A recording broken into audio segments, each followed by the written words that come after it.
মা শ্মশানকালী সম্পর্কে ৫টি অজানা তথ্য। ১. শ্মশানের অধিষ্ঠাত্রী দেবী।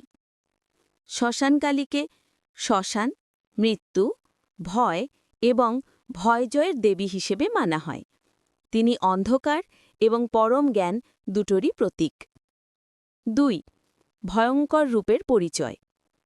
এই রূপে কালীদেবী নগ্ন, অগ্নিঝরা চোখ, গলায় খুলিমালা এবং রক্তমাখা জিহ্বাসহ বিরাজ করেন, তাই তাকে তন্ত্র সাধনার সর্বোচ্চ শক্তি বলা হয়। ৩. তন্ত্র সাধনায় অত্যন্ত শক্তিশালী। তন্ত্রসাধকরা মনে করেন শ্মশানকালী খুব দ্রুত সিদ্ধি দেন। শ্মশানে মধ্যরাতে তার উপাসনা করলে ভয়, বাধা এবং অশুভ শক্তি দূর হয়। ৪. ভক্তকে ভয়ে মুক্ত করেন।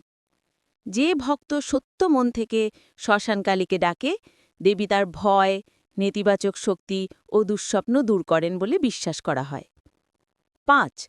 মহাকালী ও কালীর এক রূপ।